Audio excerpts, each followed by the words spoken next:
आप सभी का स्वागत है फॉर क्रिएटिव स्टडीज के एक नई एपिसोड में। इस एपिसोड के माध्यम से हम लोग जानेंगे एनसीईआरटी क्लास 6 का सब्जेक्ट हिस्ट्री के चैप्टर नंबर 6 को हम लोग देखेंगे। चैप्टर नंबर 6 आज के इस सेशन में देखेंगे। इससे पहले हम लोग चैप्टर नंबर 1, 2, 3, 4 एंड 5 को देख चुके हैं। जिस तरह से भी आप सभी स्क्रीन पे देख पा रहे हो उस तरह से हम लोग देख चुके हैं 5 तक। आज के सेशन में हम लोग नेक्स्ट चैप्टर यानी कि चैप्टर नंबर 6 को अच्छे तरीके से देखेंगे। और मैं आप सबको कुछ बता दे रहा हूँ कि एनसीईआरटी कितनी इंपॉर्टेंस है। आप सबको पता ही होगा, वैसे ये सबको फिर भी मैं बता दे रहा हूँ, आपको पता ही होगा कि एनसीईआरटी इतनी महत्वपूर्ण योगदान निभाती है हर एक एग्जाम में। आप सबको पता चल गया होगा कि अभी रिसेंटली जो है बीपीएससी जो बिहार पीसीएस का एग्जाम है, 68 पीसीएस जो है पीटी का एग्जाम होता है, उसमें किस तरह के क्वेश्चंस पूछे गए थे। वो ज़्यादातर क्वेश्चंस एनसीईआरटी के ही पुस्तक से लिए गए थे, एनसीईआरटी के पुस्तक से ही दिया गया था।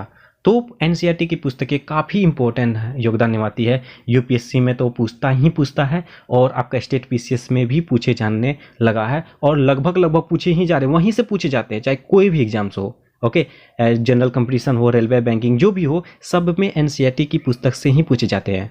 ओनली जीके ही नहीं, जीएस भी, मतलब कि हिस्ट्री, पॉलिटी, ज्योग्राफी, इकोनॉमिक्स ही नहीं, साइंस से भी पूछे जाते हैं, वो भी एनसीईआरटी की पुस्तक से ही। तो एनसीईआरटी काफ़ी ज़्यादा महत्वपूर्ण योगदान निभा रही है तमाम परीक्षाओं में। तो हम लोग एनसीईआरटी को बेहतरीन तरीके से पढ़ने का प्रयास करेंगे। आप सबों को मैं यही सजेशन दूंगा कि एनसीईआरटी की पुस्तक बहुत अच्छे तरीके से पढ़िए। आपका स्टैंडर्ड बुक जो है ना आसान हो जाएगा पढ़ने के समय में। ठीक है, तो चलिए समय ना गवाते हुए स्टार्ट करते हैं इस सेशन को। जैसे कि आज हम लोग हिस्ट्री के क्लास 6 के लेसन नंबर 6 को देखेंगे, जिसका नाम है राज्य, राजा और एक प्राचीन गणराज्य। चैप्टर का नाम है राज्य, राजा और एक प्राचीन गणराज्य। और आप सब जो इस तरह से मैंने शॉर्ट नोट्स वाइज बनाया है, क्योंकि ये एनसीईआरटी की पुस्तक है। आप सबों को एक बार पुस्तक पढ़ लेंगे, पुस्तक पढ़ने के बाद जैसे मैंने शॉर्ट नोट्स बनाया है, आप उस तरह से अगर क्रिएट कर लेते हैं तो आपको रिवीजन करने में आसानी हो जाएगी, समय की बचत होगी। ठीक है, तो और आप सबको मैं ये कहूँगा, जैसे ही शॉर्ट नोट्स अगर बनाते हो उसमें वही लिखिए जो आप बार बार भूल जाते हो या आपको पता नहीं हो। ठीक है, ऐसा ना हो कि आप जो है ना लिख रहे हो, जो याद है वो भी लिख रहे हो। शॉर्ट नोट मतलब क्या होता है, जो कम समय में बेहतर प्रदर्शन दे। अब जो आपको पता ही है उसको भी बार बार लिख रहे हो, ये फुल नोट्स हो जाएगा। ठीक है, शॉर्ट नोट्स वैसे ही नोट्स लिखेंगे जो आपको बार बार याद दिलाए, जो इम्पोर्टेंट हो। और मैं वही कोशिश किया हूँ, और जो इम्पोर्टेंट भी है और जो जानने लायक है उनको मैंने इंक्लूड किया है। आई होप कि आप सबों के लिए काफ़ी ज़्यादा बेनिफिट्स होगी ये नोट्स। ठीक है, तो मैं इस तमाम नोट्सों को पीडीएफ फॉर्मेट में अपना टेलीग्राम चैनल पे अपलोड कर देता हूँ। आप सबों को यही कहूँगा कि टेलीग्राम चैनल में जरूर ज्वाइन हो जाए, और उसका लिंक डिस्क्रिप्शन बॉक्स में मिल जाएगा। ठीक है, और लेसन नंबर 5 तक का एक प्लेलिस्ट बना दिया गया है, जिसका क्लासेस अपलोड है यूट्यूब पे अपना फॉर क्रिएटिव स्टडीज में ही। प्लेलिस्ट का लिंक भी डिस्क्रिप्शन बॉक्स में और कमेंट बॉक्स में पिन कर दूंगा। ठीक है, तो स्टार्ट करते हैं इस सेशन को। देखिए, हम लोग सबसे पहले इस सेशन के देखेंगे जैसे वर्ण। देखिए, ये जो चैप्टर यही पहले क्या होता है, शासक 4 वर्णों में विभाजित किया गया था। ठीक है, 4 वर्णों में जो है ना ये विभाजित किया गया, जैसे कि जन्म के आधार पर नहीं किया गया था। जैसे कि वर्ण होता क्या है, देखो मैं आगे आपको सही तरीके से बताता चलूँगा। इस समय क्या होता था कि इस समय उत्तर भारत में खासकर गंगा यमुना क्षेत्र में जो है ना, गंगा यमुना क्षेत्र में कई ग्रंथ रचे गए। जैसे कि ऋग्वेद का रचे होने वाले कारण जो है उत्तर वैदिक ग्रंथ कहे जाते थे, यानी कि ये उत्तर भारत में जो है ये ग्रंथ रचे गए थे, इसलिए उत्तर वैदिक ग्रंथ कहे जाने लगे। ठीक है, उसके बाद इसके अंतर्गत जो है ना जैसे सामवेद हो गया, यजुर्वेद हो गया, अथर्ववेद हो गया तथा अन्य ग्रंथ शामिल हो गए थे। ठीक है, पुरोहित द्वारा जो है ना रचित इन ग्रंथों में विभिन्न प्रकार के अनुष्ठान और उनके संपादन की विधियां बताई गई है। ठीक है, तो ये सभी आप नोट्स नहीं भी करोगे तो कोई दिक्कत नहीं है, जैसे मैंने नोट्स किया है वर्ण। ओके, तो आप सबों को मैं शॉर्ट नोट बता रहा हूं। वर्ण कितने प्रकार के हैं? 4 वर्ण प्रकार के। कौन कौन से? ब्राह्मण, क्षत्रिय, वैश्य, शूद्र, 4 प्रकार के वर्ण होते हैं। इसके बारे में देखेंगे। और ये वर्ण को जो 4 भागों में बांटा गया था वो कार्य जन्म स्थान के आधार पर नहीं बांटा गया था, मैंने इससे कट लगा दिया है। ठीक है, तो आप सभी इसको इस तरह से नोट्स बना सकते हो, यानी कि 4 वर्ण होते हैं। कौन कौन? ब्राह्मण, क्षत्रिय, वैश्य, शूद्र। ठीक है, और इसको जो जन्म के आधार पर इसमें नहीं बांटा गया था। ओके, तो इसके बारे में देखते हैं क्या क्या होता है।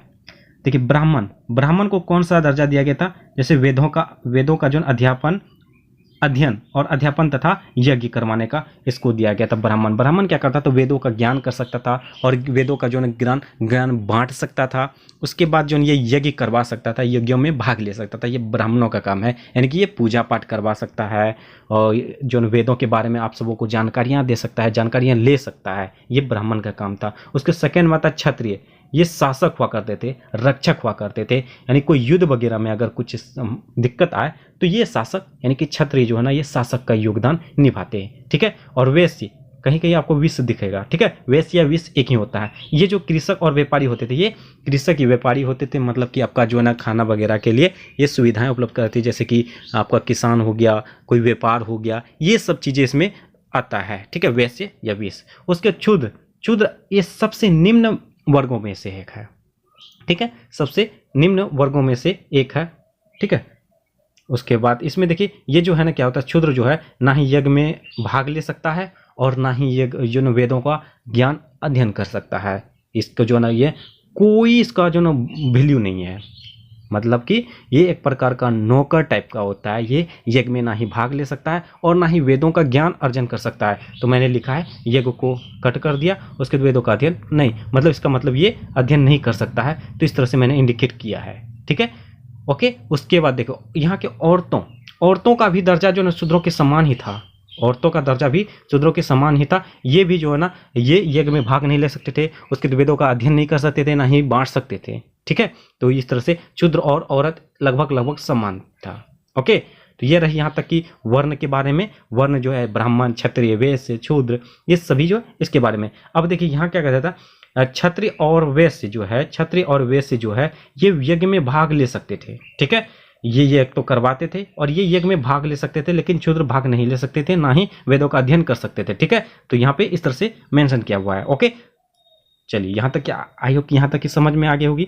उसके अगला स्टेप में देखते हैं हम लोग जनपद। जनपद के बारे में देखते हैं। ये देखिए जनपद क्या होता है, जैसे कि महायज्ञों को करने वाला राजा अब जन के जो है राजा ना होकर जनपदों के राजा माने जाने लगे।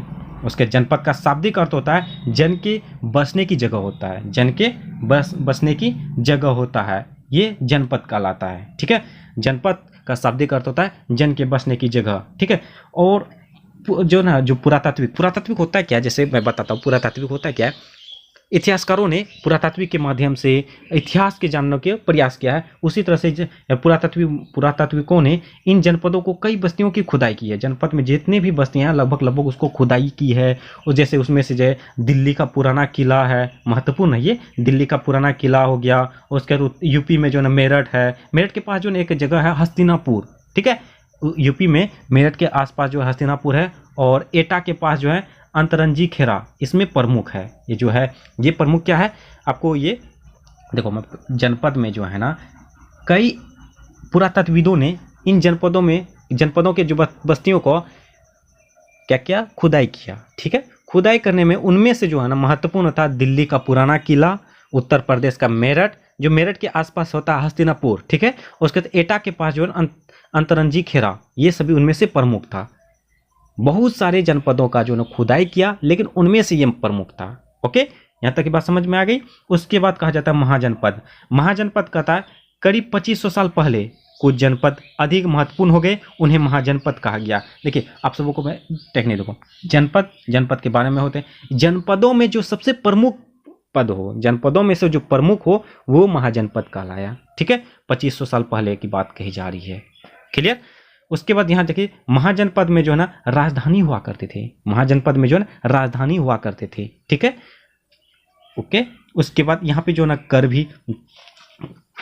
कर लगाया जाता था। अब देखिए यहाँ तो महाजनपद की बात की होगी। उसके बाद कर के बारे में देखिए, कर जो है ना आपका टैक्स अस्थाई सेना जो है ना राज्य को देती थी। राज्य जो है नियमित कर लगाता था, और नियमित जो करता था ये कहाँ से होता था, कृषि।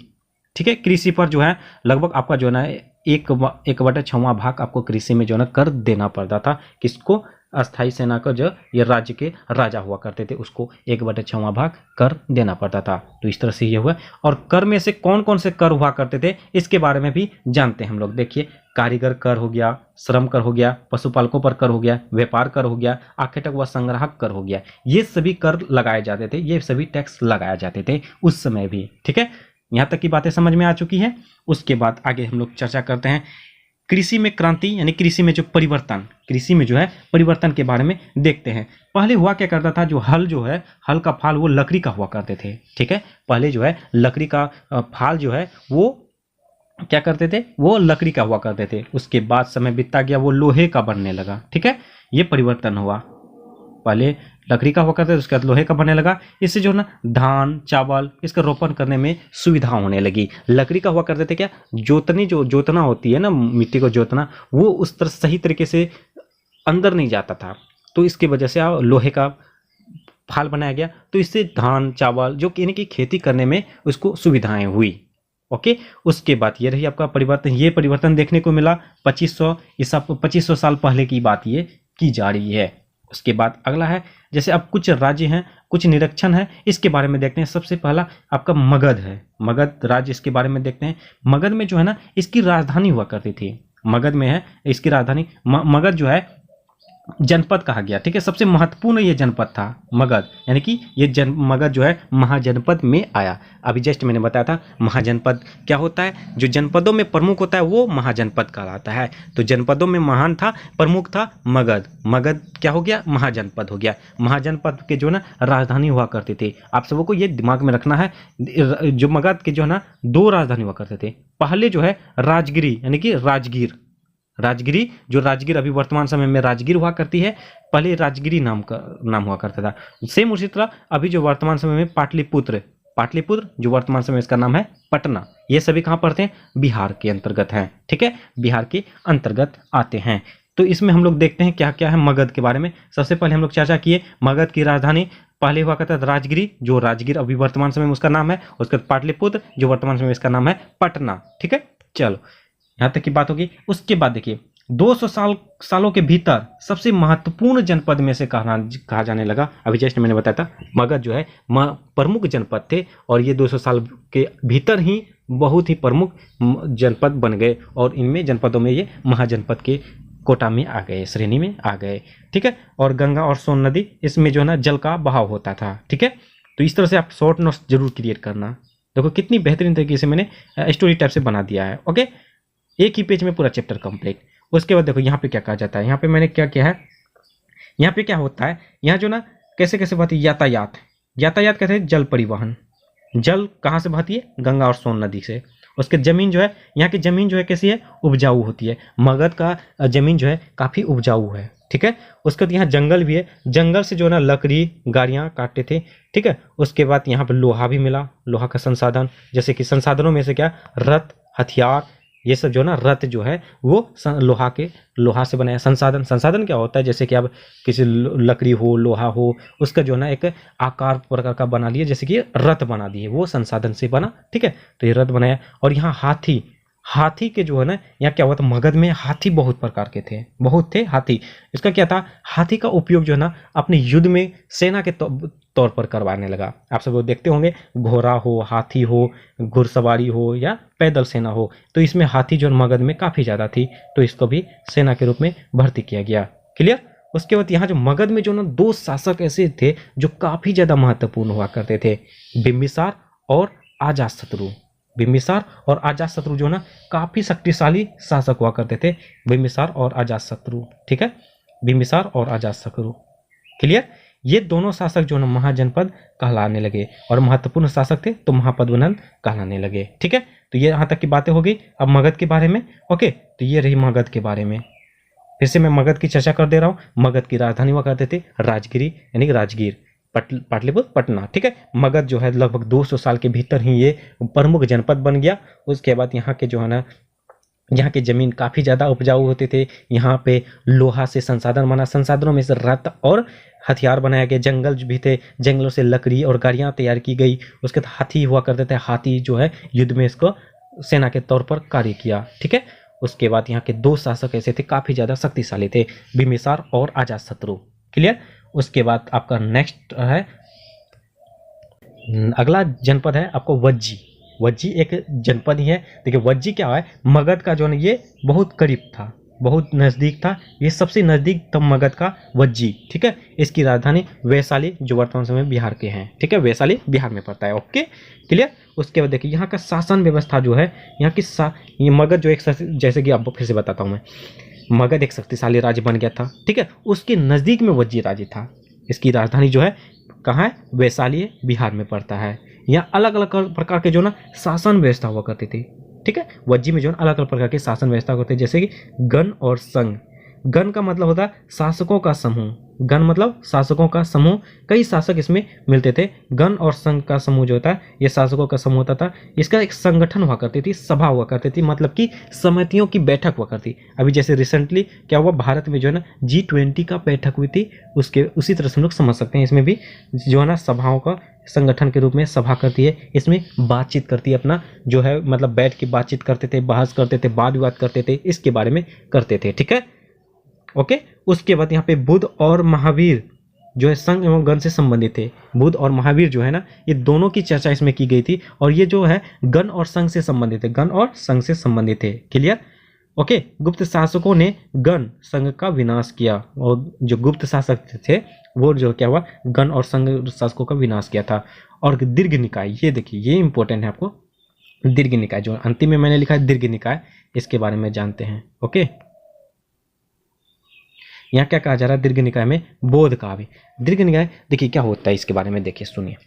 वज्जी संघ का एक वर्णन दीर्घ निकाय से लिया गया है। वज्जी संघ का जो है, वज्जी जो था उसका जो है वर्णन किससे लिया गया, दीर्घ निकाय से, दीर्घ निकाय से, ओके। दीर्घ निकाय से लिया गया था। दीर्घ निकाय एक प्रसिद्ध बौद्ध ग्रंथ है। दीर्घ निकाय जो है एक ग्रंथ है, और ये ग्रंथ किसका था, बौद्ध धर्म का जो है, गौतम बुद्ध का उसका ग्रंथ था, जिसमें बुद्ध के कई व्याख्यान दिए गए हैं लगभग 2300 साल पहले, यानी कि यहाँ 300 ईस्वी पूर्व लिखे गए हम, तो मतलब समझ जाना ये 2000 जो है ना पीछे है, ठीक है। यहाँ पे 300 मिले या 2000 या 2300 ईसा पूर्व हो या साल पहले हो, ठीक है, तो इसका चर्चा की गई, और एनसीईआरटी में 2000 वर्ष के आसपास से लिया गया है, ठीक है। तो इससे 200 साल पहले से लिया गया है, तो इसके बारे में दिया गया है, क्लियर। और वज्जी संघ की जानकारी इसमें मिलती है। वज्जी जो है क्या है, एक राज्य है, जनपद है, ठीक है, उनमें इसके बारे में व्याख्या की गई है बौद्ध काव्य में, दीर्घ निकाय में, ओके। दीर्घ निकाय क्या है, एक ग्रंथ है।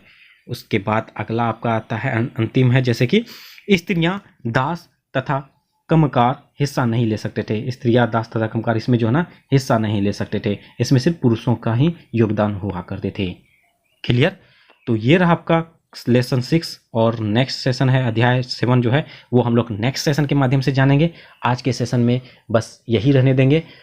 ये सेशन आई होप कि थोड़ा लंबा हो गया होगा, क्योंकि मैंने फुली डिटेल से समझाई आपको, जितनी सब बातें होनी चाहिए उतनी मैंने कोशिश किया बताने का, और इसलिए थोड़ा लंबा हो गया। उससे घबराने की कोई आवश्यकता नहीं है, ठीक है। तो आप सबों को मैं यही कहूँगा कि आप सबों जो इस तरह से नोट्स जरूर तैयार करें, और चैनल में पहली बार आए हैं तो चैनल को सब्सक्राइब जरूर करके जाए, और बेल आइकन को हिट कर दे, जैसे ही नेक्स्ट सेशन अपलोड हो आपको जानकारियाँ प्राप्त हो जाए। और कोई भी दिक्कत हो, कुछ बताना हो, कुछ पूछना हो, तो आप कमेंट बॉक्स में कमेंट कर सकते हैं, और अपने दोस्तों को भी ज़्यादा से ज़्यादा शेयर कर सकते हैं। चलिए मिलते हैं नेक्स्ट सेशन में, तब तक के लिए थैंक यू।